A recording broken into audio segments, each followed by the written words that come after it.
Question I see floating around a lot of Football Manager Reddit pages, Twitter pages, and all kinds of different social media outlets is, how do you get out of non-league, or specifically, how do you do well in non-league so you can either get a better job or drag your team up through the divisions? I really don't think this is as complicated as a lot of people make it seem, and I don't think there's that much to it. So today I'm going to break down some very simple principles of how to do well in non-league in Football Manager 24, and I'm also going to show you a tactic that I've used in a lot of non-league saves, and I've also used in some lower league EFL saves to great effect, which has managed to get me up the divisions and out of non-league football. So here you can see I have loaded up Football Manager 24 and I am managing Tamworth in the Panorama National League North. As you can see, my media prediction was 9th and I'm currently sat 2nd, so I'm overperforming what's expected of me by a significant margin. The tactic I'm using is pretty simple, to be honest. In terms of instructions, highest tempo possible, being slightly more direct, as well as distributing quickly from goalkeeper, counter-pressing and counter-attacking. I don't want him doing anything specific because, look, 5 passing, 5 first touch. This is what you are going to get from goalkeepers at this level. You want them to just be allowed to boot the ball if they want to. You don't want to be forcing them to give it to the centre-backs when you've got players with 5 first touch and 4 passing ability in your team. You don't want to be doing it. Then out of possession, high press with maximum trigger and preventing short goalkeeper distribution, as well as a standard line. If I have a faster centre back here, for example when I play Nicholson, with 10 and 13 acceleration and pace, with Doyle at 12 and 11, then I can choose to play a higher line when we've got some more pace. You can also do it on a opposition basis. So you can see we're about to play against, which team is this? No idea. Darlington, and they've got this Jim Sims up front, and he's got 3 to 9 acceleration, so he's absolutely no threat in behind. I don't think these guys, with their terrible finishing, are going to be that much of a threat either. So for that game, I'd ram the lineup. In terms of player roles, goalkeeper on defend, you can play whatever suits your player. If you've got someone who 10 passing, 10 first touch, 10 eccentricity, whack them on superkeeper on attack. Why not? You may as well use it if you've got a player that can do it, but I don't. So goalkeeper on defend it is. Now this is a back line that I really enjoy using, typically a central defender, but Villas is so bad on the ball that I don't. But just normal central defenders in the middle and a fullback on support on both sides. It just gives you a really kind of basic back line, and it works very well, especially with players like Hartness, who have excellent crossing ability but no dribbling ability, and they're good at the back as well. So it allows him to get into an opportunity where he can cross the ball, but he shouldn't have to progress the ball himself by dribbling up the field. And he's also not too far out of position. Likewise on the other flank with Meredith. Again, best attribute is his tackling and his crossing. Technically that is. You're going to want him not too far out the field, but still enough that he can contribute. So what this kind of does is when you have the ball, is it kind of just sits them there, and they'll just sit diagonally in front of your centre backs, and as soon as you lose the ball, they'll just drop back in and they'll defend like a regular back four. Great role, full back on support, and it's also completely clean on instructions. So if you want to tell them to hug the width, sit narrower, you want them to hold position to make sure they make even less forward runs, that's fine. Cut inside and run wide, you've got those options. You've literally got everything available to you, which is always great. Whereas, for example, if I was to play fullback attack, I have to have cross more often. Or if I have fullback on defend, I have to have take fewer risks. Fullback on support, if I now want them to hold their position to not run forward, but don't want them to take less risks, just put hold position, and I like a fullback on defend. Well, in terms of where they position themselves on the pitch, that is. In the midfield, I like a DMD here, and then a deep line playmaker on support. The DMD is literally just a all-action DM, really. It's average across the board, something I really like. And then my backup to him is this guy, I know this guy is miles better, but he can't dribble and he doesn't play as well. Like, simply put, average ratings. Fletcher 7.06, joint best player on the team. Milner's 6.9. Numbers speak for themselves there. I inherited this guy. He's sick. Don't know why he's going down in overall. Don't really care. He's mad about everything. But yeah, he's excellent. He'll drop in deep when we have the ball, pick it up, and kind of support the attack a bit, but won't really go any further forwards than like a typical centre midfielder. And then we would defend very little more, what's the word, conservative when they press. So if you were to play a flat midfield four like this, and their defensive midfielders have the ball, you'll end up with this guy jumping up here to press for DM, and that's terrible, because then you've literally just got Lewis against like a potentially a 3-man midfield, and you're screwed.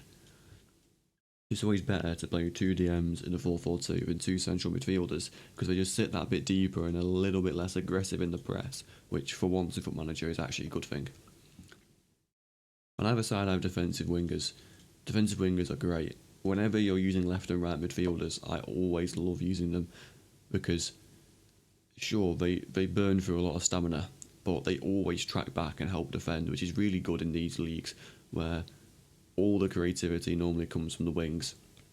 So having an extra player down each side, always tracking back and helping defend, is always an excellent idea.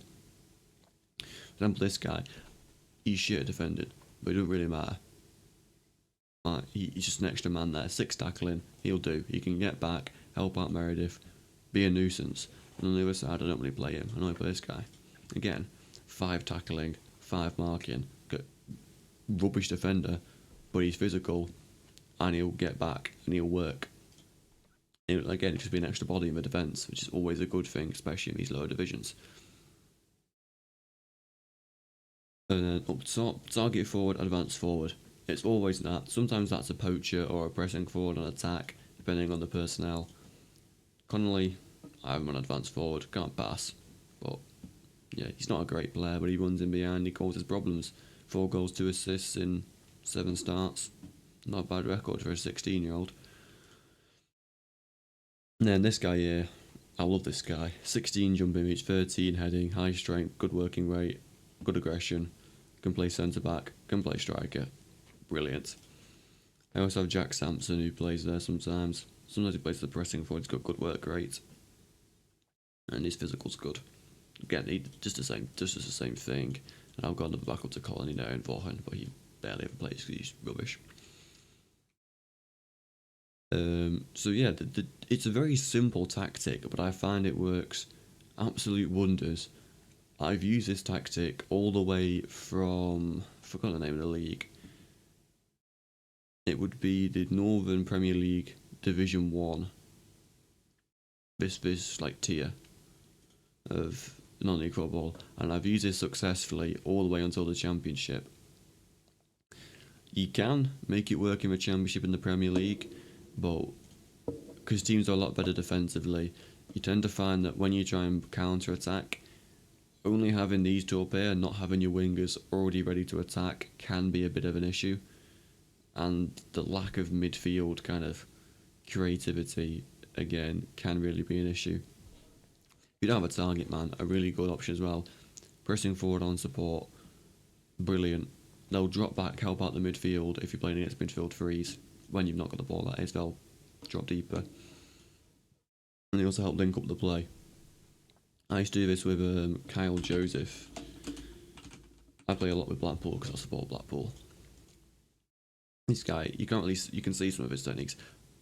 He's got like 18 determination, like 18 work rate, good strength, good acceleration, excellent physicals, excellent mentals. He's terrible technically. He ain't even good. Same in real life. He's a really good player in real life, but he's not got any technical ability. But he's got great physicals and great mentals, and he works incredibly hard. Another interesting fact about this, he's not left-footed. He's actually right-footed. Don't know how I've messed that up. But yeah, pressing forward on support can work very well in this position. One of the things that I think people commonly get wrong about lower league football is that you can't have kind of technical players. Like, a lot of people say, oh, I just buy physical players in non-league because, you know, physicals rule Football Manager. And that is true. Football Manager is ruled by physically dominant players. But like my best player, in terms of average ratings, this Fletcher guy. Those physicals are not impressive. Players like Lewis, one of my better players, not particularly impressive physicals. Like, he's here for his technical ability. So with Connolly, 3 strength, 7 jumping reach, 5 balance, 6 fitness, 8 stamina, and he's not particularly quick, and his mentals are crap. But he's got good finishing, good first touch, and good technique, and that's all you need sometimes. Like, you don't need perfectly well-rounded players to fit into your team. All you need is a nice balanced tactic with no glaring weaknesses, and players who have at least some standout attribute, like with Waring, jumping reach, with Agyai, his physical ability, with Baruch, his dribbling ability, first touch technique, they're all excellent, and he's also fast. Players like Billets, his aerial ability. Players like Doyle, his ability on the ball. For a centre back at this level, like 8 and 9 are pretty good. I get he's naturally a left back, but for this level it's pretty good. And also, yes, you can get away with 5'10" centre backs. Again, you just got to do it game by game basis. Like, these players don't have outstanding physicals. Basically, none of them do. But they all have at least some standout attribute which allows them to contribute to the team. And as long as you've got a balanced tactic, which this is very balanced, you won't have any obvious flaws which can be exploited. The only obvious thing is, like I say, 5'10" centre back, put Nicholson in, 6'2", problem solved. Or you fact, oh well, Villits is really slow, standard defensive line, and he should be fine because you've got pace either side of him. People tend to overthink non-league and a lot. All you need to do is create a nice balanced tactic, and don't just buy players because of their physical ability. Like, yes, physicals are important, but they're not the be-all and end-all. Also, just don't overpay for your players. Like, I'm basically using all my wage budget, yeah, but if we have a look at my contracts, I'm paying £500 a week to this guy, which was here before I got here, and Jack Doyle's my signing, and he's £450 a week, but he's playing every game. Like, these wages really aren't that much, like, at all. And this guy Shiguna, I don't use him because he's unhappy, he doesn't play well for me, but he is a very good player, and he's on £150 a week. Like, you can get players like this for free who will play very well for you on low money, and you don't need to break the bank. Like, sure, if I go into free transfers and I want to sign this guy, he's going to want £220 a week. No chance. Then, eventually, if you keep looking, you'll find somebody who is willing to join for that lower price, and that's where you buy your players. You don't just go and say, oh, let's look for the best player who could possibly want to join me, like this guy, and go and try and sign him and spend your whole wage budget on one striker, because at this level there is no substitute to having a balanced team. You can't just have one amazing player like you can in the Premier League. In the Premier League, you can have a bunch of Championship standard physical players and a couple like outstanding talents, you'll get Europe. You can't do it in non-league. You need the balanced team because those weaker areas will get exploited. Like, if you start trying to play Villas as a ball-playing defender, you are screwed. Like, if you spend all your money on your striker, and then you're trying to play out from the back with this guy, what's the point? You're wasting your time. Just build a balanced tactic and buy balanced players with balanced wages. Like, the whole key to non-league is balance, is what I'd say. Fine, to like round off my very rambled discourse on this. One thing I thought I might show at the end here is the fact that, again, like, I have no tactical ability here. 6 tactical ability, 6 mental. Like, this is all training, obviously, but like, my players are not getting trained to a good standard at all. These are previous things where I left, but, you know, 6, 6, 6, 6, nothing else higher than like 4 or 5. You really don't need to have a particularly great manager profile for this. National B license professional footballer. Simple tactics, train the familiarity, press teams high, because pressing's sick in FM, and make your team balanced. Balance is the key, and you will go flying up the leagues. And once you're in League 2, once you're in League 1, you can hardly fail in Football Manager, let's be real. When you're playing it with no extra rules on yourself, it isn't the most difficult game. Once you're in the big leagues and you've cleared any financial issues you might have, the game's a walk in the park until you get to Champions League football, and then you just make a wonder kid factory and beat the game. So to finish, thank you for watching, and if you have any more content ideas or video ideas, please leave them in the comments and I'll read them all and I'll do as many of them as I can.